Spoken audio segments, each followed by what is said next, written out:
Vamos falar então sobre os 7 piores exercícios aeróbicos, lembrando que dia 24 de novembro, às 6 horas da tarde, vai ter promoção da minha consultoria de todos os meus cursos, que é a Black Friday.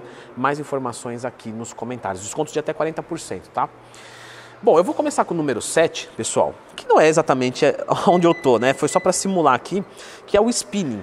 E por que eu acho o spinning um péssimo aeróbico? Vamos fazer algumas correções, né? Na verdade, o spinning ele é ótimo, só que as aulas de spinning vocês têm que tomar cuidado. Eu já tive muito relato disso de aluno da consultoria, que simplesmente chega na aula e nunca fez um exercício aeróbico, nunca fez com aquele nível de exigência mesmo, e simplesmente o pessoal vem e bota para moer.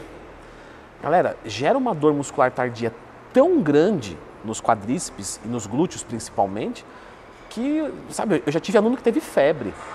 Então, lógico, eu não estou falando mal do spinning, eu estou falando que se você é iniciante e vai fazer uma aula de spinning e você tentar acompanhar o ritmo da aula, você vai se ferrar. Então, o segredo é você ir lá e realmente tirar um pouco o pé. Eu entendo, assim, eu não queria falar isso porque é meio deselegante, mas seria você desrespeitar um pouco o seu professor se você perceber que ele está te moendo demais. Né? Lógico, o seu professor deveria saber o que é bom para você, mas às vezes ele vai passar uma coisa genérica e aí você faz e fica quebrado, né, o resto da semana e não consegue treinar, e inclusive não consegue voltar na aula de spinning. Então o spinning é muito bom, mas se você for começar a fazer o spinning, lembra que tem que ter um período de adaptação. Se você achar que não dá para fazer isso na aula, começa a fazer um pouco de bicicleta e depois você entra no spinning. O nosso número 6, a bicicleta, mas não a ergométrica, a bicicleta normal. A bicicleta é muito bom, tá? A única coisa é que a gente tem que tomar alguns pontos de atenção. Eu acho que grande parte do vídeo é isso, são pontos de atenção. A bicicleta, dependendo de onde você está, você corre um risco de ser roubado, de ser assaltado, né? A gente tem que falar que é a realidade, principalmente de quem mora em São Paulo, Rio de Janeiro, coisas desse tipo. Então existe ali um perigo, né? Existe também uma conservação do asfalto, né? Então às vezes tem muito buraco, pode gerar um acidente. A gente sabe que cair de bicicleta para quebrar uma perna, isso pode acontecer, um braço, ou ter uma luxação que vai atrapalhar no treinamento. Os próprios carros também, que acabam não vendo às vezes o ciclista, isso é péssimo, né? Principalmente num mundo de SUVs, né? De carros gigantes, que às vezes acaba atrapalhando ali mesmo o ciclista. Então, caso você for fazer a bicicleta, só lembra desses cuidados, porque coisas que podem acontecer ali podem comprometer toda a sua vida e, logicamente, vai incluir a vida dos treinos. O nosso número 5 é a corrida de rua. A corrida de rua cai mais ou menos nas mesmas coisas da bicicleta.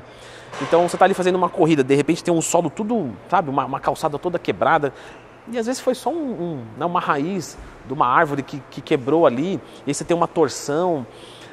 Você tem mais impacto também. Isso para um bodybuilder, que é um cara mais pesado, às vezes pode ser ruim, né? Uma pessoa que é muito pesada, se ela corre na esteira, a esteira tem todo um sistema de amortecimento. Então, às vezes você usar um tênis que ajuda a amortecer é ótimo, isso faz diferença sim.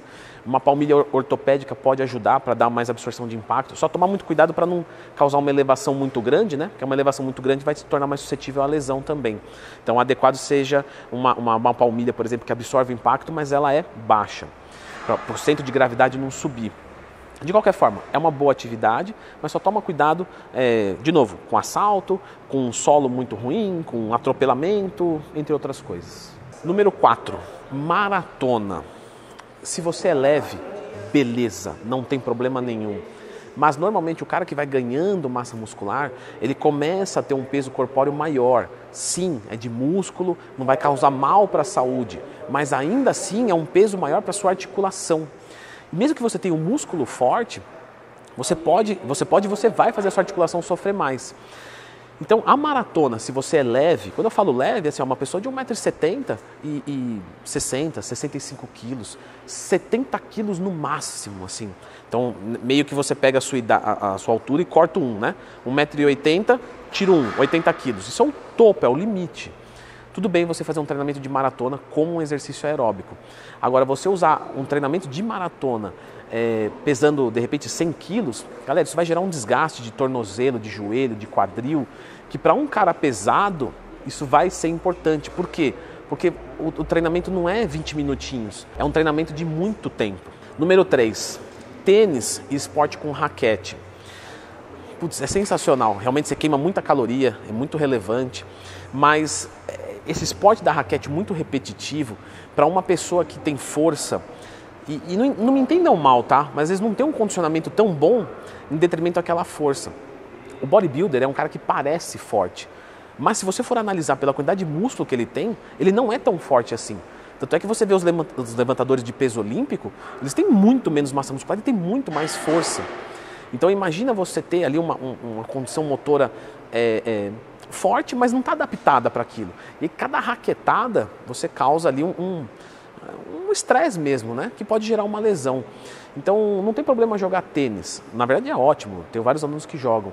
Mas além de todo esse deslocamento, né, de todo esse impacto, esse monte de exercícios repetitivos, somado com a musculação, se não for feito um trabalho de prevenção de lesão mesmo, né? Então melhora de mobilidade, de força, de estabilização, pode causar lesão. Então usa como aeróbico, mas se você perceber que está dando problema no ombro, reveja isso. Número 2, o aeróbico em jejum. Você vai falar, pô, Leandro, mas o aeróbico em jejum é ruim? Não. O aeróbico em jejum ele é ruim para quem quer buscar condicionamento físico.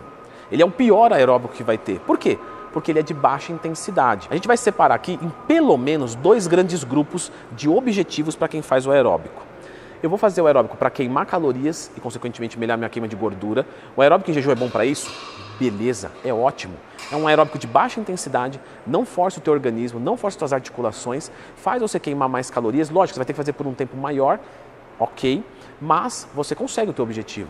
Agora, a melhora do condicionamento cardiorrespiratório, você precisa que a sua frequência cardíaca suba, você precisa exigir do seu condicionamento cardiorrespiratório. O aeróbico em jejum não faz isso. Então, para a melhora do VO2 máximo, ele não é uma boa atividade. E o nosso número 1 é o CrossFit. Muita gente usa ele como um exercício aeróbico. E realmente ele exige bastante. Só que você entende que são vários exercícios de força também ali e que podem conflitar com o que você já faz na academia. E você conseguir conciliar também é difícil. Porque meio que você não tem uma programação do que vai acontecer, né? Às vezes você chega lá, vai fazer um determinado exercício, faz outro. Então, assim, é um pouquinho complicado juntar. Até dá, tá? Não estou dizendo que não dá, mas é um pouquinho mais complicado. Então, de novo, ele não é um aeróbico propriamente dito, mas ele pode ser usado para gastar mais calorias, só que tem que tomar cuidado na hora de conciliar com a musculação.